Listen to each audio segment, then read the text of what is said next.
అందరికీ అభినందనలు. ఈ రోజు నుంచి డిఎస్సికి ఎటువంటి కోర్టు కేసులతో సంబంధం లేకుండా చూస్తే రమారమిగా 25 నుంచి 30 రోజులు ఉంది. ఈ 25 నుంచి 30 రోజుల్లో 80 మార్కులకు మీరు చదవాలి. ఇక్కడ చాలా జాగ్రత్తగా గమనించండి. 80 మార్కులకు చదవాలి. ఈ 80 మార్కులకు ఎట్టి పరిస్థితుల్లో కూడా 25-30 రోజులు సరిపోవు. ఎందుకంటే మనకి ఇక్కడ ఆఫ్లైన్ కోచింగ్లోనే మనం రమారమిగా మీరు కానీ చూస్తే 90 నుంచి 100 రోజులు చెప్తాం యావరేజ్గా తీసుకుంటే. పెద్ద బ్యాచ్లకి అయితే, లాంగ్ టర్మ్ బ్యాచ్లకి అయితే 140 రోజులు కూడా చెప్పినట్టున్నాయి. ఇప్పుడు అందరిలో ఉండేటటువంటి ప్రెజర్ ఏంటంటే దేనిపైన ఇప్పుడు నేను ఫోకస్ చేయాలి. అందరూ చెప్పినట్టుగా ఏ పుస్తకం కనిపిస్తే ఆ పుస్తకం చదివేసేది కాదు. ఇప్పుడు నువ్వు దేనిపైన ఫోకస్ చేస్తే ఎక్కువ మార్కులు వస్తాయి అనే దానిపైన ఫోకస్ చేసుకున్నప్పుడే మనం ఆ ప్లాన్ ఆఫ్ యాక్షన్లోకి ముందుకెళ్ళాలి. ఎందుకంటే అందరికి ఒకే రకమైన టైం ఉంది. ఈ టైంలో నువ్వు ఎలా గెటన్ అవ్వాలనే దానికి ఈరోజు ఏం చదవాలి నువ్వు? Current affairs, perspective, education psychology, content methodology 80 మార్కులకు ఉంది. 20% టెట్ వెయిటేజ్ ఉంది. టెట్లో ఎక్కువ ఉందని ఫీల్ అవ్వద్దు. గతంలో 140కి ఎక్కువ మార్కులు వచ్చిన వాళ్ళు కూడా డిఎస్సిలో జాబ్ సాధించలేకపోయారు సరైన ప్రిపరేషన్ లేకుండా. 80-90 మార్కులు టెట్లో తెచ్చుకున్న వాళ్ళు కూడా డిఎస్సిలో కష్టపడి జాబ్ తెచ్చుకున్న వాళ్ళు ఉన్నారు. కాబట్టి టెట్ పైన పూర్తిగా నువ్వు డిపెండ్ అవ్వద్దు. ఒక 2 మార్కులు కానీ నీకు డిఎస్సిలో వచ్చేస్తే అక్కడ నీకు 15 మార్కులతో సమానం అవుతుంది టెట్లో. కాబట్టి ఇప్పుడు నేను చెప్పేదాన్ని జాగ్రత్తగా వినండి. ఎంత ఫోకస్ చేస్తే దేనిపైన ఫోకస్ చేయాలా? కంటెంట్ పైన ఫోకస్ చేయాలా? మెథడ్స్ పైన ఫోకస్ చేయాలన్నా? సైకాలజీ పైన, పర్స్పెక్టివ్ ఎడ్యుకేషన్, జీకే కరెంట్ అఫైర్సా, దీంట్లో ఎలా చేయాలనే దాన్ని చాలా నీట్గా నేను చెప్తాను.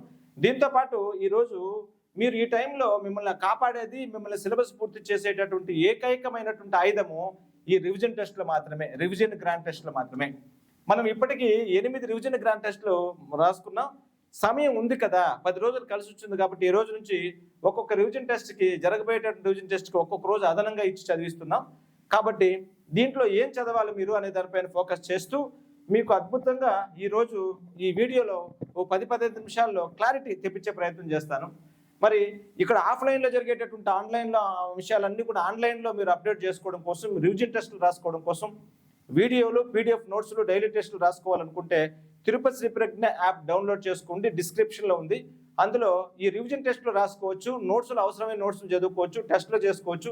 కొన్ని కాన్సెప్ట్లు మీకు ఈ టైంలో కూడా చాలా డౌట్లు వస్తాయి. సైకాలజీ, విద్యా దృక్పథాలు, మ్యాథ్స్, ఇంగ్లీష్ మెథడ్లో అటువంటి వాటిని మీరు వీడియోల రూపంలో డౌట్ చేయండి. దానికన్నా ముందు మనకు డిఎస్సికి సంబంధించి ముస్లిం మరియు బీసీసీ సర్టిఫికేట్ కలిగినటువంటి విద్యార్థులకు offline coaching plus online coaching plus material plus daily test package ఇస్తున్నాము. ఇది ఉచితం పూర్తిగా.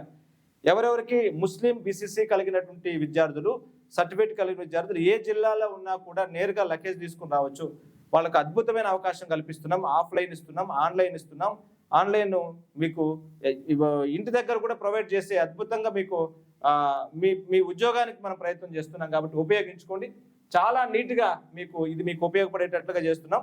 మీ ఫ్రెండ్స్ ఉంటే కూడా చెప్పండి, వాళ్ళకు కూడా మంచి చేద్దాం. ఈ సందర్భంలో ప్రభుత్వం మనకి ఇచ్చినటువంటి అవకాశాన్ని వాళ్ళకు గమనిద్దాం. మరి విషయానికి వచ్చినట్లయితే ఈరోజు మీరు దీనిపైన ఫోకస్ చేస్తారు. అసలు ఏంటి ఇక్కడ చాలా జాగ్రత్తగా మనం గమనిస్తే 80 మార్కులకు మనం డిఎస్సి రాస్తాం. 80 మార్కులకు మనం డిఎస్సి రాస్తే జీకే కరెంట్ అఫైర్స్ 8 మార్కులకు, పర్స్పెక్టివ్స్ ఇన్ ఎడ్యుకేషన్ 4 మార్కులకు, సైకాలజీ, ఎడ్యుకేషన్ సైకాలజీ 8 మార్కులకు, కంటెంట్ అండ్ మెథడ్స్ ఇప్పుడు మనకు 60 మార్కులకు ఇచ్చాడు. ఈ కంటెంట్ మెథడ్స్లో మనకు Telugu, English, maths, science, social అనేటటువంటి ఉంటాయి. మెథడాలజీలతో కలిపితే 60 మార్కులకు ఇచ్చాడు. ఇప్పుడు మీరు దేనిపైన ఫోకస్ చేయాలా? చాలా జాగ్రత్తగా వినండి. దేనిపైన ఫోకస్ చేయాలని ఇప్పుడు ఉన్న సమయం మనకు 25 నుంచి 30 రోజులు. ఎందుకంటే కొంతమందికి 2 రోజులు తగ్గచ్చు, 2 రోజులు పెరగచ్చు. ఈ టైంలో ప్రతిరోజు మీరు వేసేటటువంటి టైం టేబుల్లో ఖచ్చితంగా కొన్నిటికి మీరు కేటాయించాలి. ఫర్ ఎగ్జాంపుల్ ఇప్పుడు రివిజన్ టెస్ట్ నెంబర్ 9 మనం చదువుతున్నాం. ఇందులో ప్రతి టాపిక్ ఉంది. కరెంట్ అఫైర్స్ ఉంది, అదే రకంగా పర్స్పెక్టివ్స్ ఉంది, సైకాలజీ ఉంది, తెలుగు ఉంది, ఇంగ్లీష్ ఉంది, మ్యాథ్స్ ఉంది, సైన్స్ ఉంది, సోషల్ ఉంది, ట్రై మెథడ్ ఉంది. ఇది మీకు దీన్ని ఫాలో అయినా ఏది చదవాలనేది మీకు చాలా ఇంపార్టెంట్. ఫాలో అవ్వడం మామూలే, అన్నీ చదవాల్సిందే. ఈ 2 రోజులు ఇది చదువుతా, 2 రోజులు అది చదువుతా అనేదానికి లేదు. ప్రతిరోజు అన్నీ కవర్ చేసుకోగలగాలి. మరి ఆ టైంలో మీరు చేయగలిగేది ఏది అంటే, ఇప్పుడు లాజిక్గా ఆలోచన చేస్తే ఏ సబ్జెక్టు ఒకటే చదివితే ఎక్కువ మార్కులు ఉందో దానిపైన ఫోకస్ చేయాలి. ఫర్ ఎగ్జాంపుల్ కరెంట్ అఫైర్స్ 8 మార్కులకి ఇచ్చాడు, దీనిపైన మనం ఫోకస్ చేయాలి. రెండోది ఎడ్యుకేషన్ సైకాలజీ 8 మార్కులకి ఇచ్చాడు, దీనిపైన మీరు ఫోకస్ చేయాలి. ఆ తర్వాత ఇక్కడ మీరు కానీ చూస్తే తెలుగు 8 మార్కులకి ఇచ్చాడు కంటెంట్, దీనిపైన ఫోకస్ చేయాలా. ఇంగ్లీష్ 8 మార్కులకి ఇచ్చాడు, దీనిపైన ఫోకస్ చేయాలా. మ్యాథ్స్ 8 మార్కులకి ఇచ్చాడు, దీనిపైన మీరు ఫోకస్ చేయాలా. ఆ తర్వాత ప్రయారిటీని మీరు పర్స్పెక్టివ్ ఎడ్యుకేషన్కి ఇచ్చుకోవాలి. అంటే కరెంట్ అఫైర్స్ అనేది 1, ఆ తర్వాత సైకాలజీ 2, ఆ తర్వాత తెలుగు 3, ఇంగ్లీష్ 4, మ్యాథమెటిక్స్ 5, పర్స్పెక్టివ్ 6, వీటిపైన ఎక్కువ ఫోకస్ చేయాలి. దీంతో పాటు సమానంగా ఖచ్చితంగా మీరు చదివి చేరాల్సినటువంటి ఏకైక సబ్జెక్టు ఈ టైంలో ట్రై మెథడ్స్. బాగా గమనించండి, ఎందుకంటే గతంలో ట్రై మెథడ్స్కి మ్యాథ్స్, సైన్స్, సోషల్లో ఉండేటువంటి ట్రై మెథడ్స్కి 9 మార్కులు కేటాయిస్తే ఈసారి దాన్ని 1 మార్కు పెంచి మూడిట్లో ఒక్కొక్క మార్కు పెంచడం వల్ల ఏమైందంటే 12 మార్కులు అయింది. 12 మార్కులు అయింది. రేపు దానిపై నేను ఫాస్ట్ ట్రాక్ బ్యాచ్ పెడుతున్నా. మా ఓల్డ్ స్టూడెంట్స్ ఎవరైనా ఉన్నప్పుడు ఉపయోగించుకోవచ్చు ఇబ్బంది లేకుండా. ఈ 9 మార్కులు మనం ఉపయోగించుకోవచ్చు, దాన్ని మనం ప్లాన్ చేయొచ్చు, మనం చేసుగలిగేది. ఎందుకంటే శనివారము, ఆదివారం, సోమవారం 3 రోజుల్లో 24 బిట్లు కవర్ అయ్యేటట్టుగా 12 మార్కులు కవర్ అయ్యేటట్టుగా మనం ఫాస్ట్ ట్రాక్ బ్యాచ్ నడిపిస్తున్నాం ఆఫ్లైన్లో. దాన్ని కూడా ఉపయోగించుకోండి. మన ఓల్డ్ స్టూడెంట్స్ కదా, లబ్ధి పొందండి. మీరు జాబ్ కొడితే మాకు కూడా చాలా ఆనందం. కాబట్టి ఇప్పుడు మీరు దీనిపైన ప్రతిరోజు ఎక్కువ టైం ఫోకస్ చేసిన తర్వాత ఈ సైన్స్ సోషల్లోకి రండి. ఇది చాలా జాగ్రత్తగా వినండి. సైన్స్ సోషల్లోకి రండి.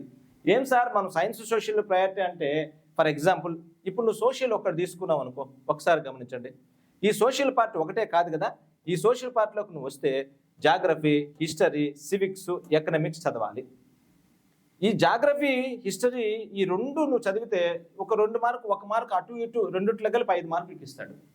అంటే నువ్వు 3వ తరగతి నుంచి తీసుకుంటే 3rd, 4th, 5th, 6th, 7th, 8th related to 9th, 10th ఇన్ని క్లాసుల్లో ఉండేటటువంటి జాగ్రఫీ, ఇన్ని క్లాసుల్లో ఉండేటటువంటి హిస్టరీ చదివితే నీకు 5 మార్కులు వస్తుంది. అదే నువ్వు ఒక సబ్జెక్ట్ గట్టిగా పట్టుకుంటే 8 మార్కులు వచ్చేది ఉంటే నువ్వు తెచ్చుకోవచ్చు కదా.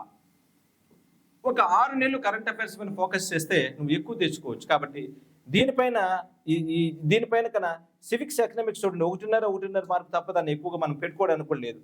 అదే రకంగా సైన్స్ చూసారనుకోండి, బయాలజీ 4 మార్కులకు, ఫిజిక్స్ 2 మార్కులకి, కెమిస్ట్రీ 2 మార్కులకు రావచ్చు. ఇది హోల్ క్లాసెస్ చదివితే కదా, అన్ని క్లాసులు చదివితే కదా ఆ పరిస్థితి వస్తుంది. కాబట్టి ఫస్ట్ ప్రయారిటీ 8 మార్కులకు ఉంది చూసారా, దానికి ప్రయారిటీ ఇవ్వండి. ట్రై మెథడ్ కూడా కొంచెం ఎక్కువగా ప్రయారిటీ ఇవ్వండి. ఆ తర్వాత కంటెంట్లోకి రండి, అది మీకు ఎక్కువ లాభిస్తుంది.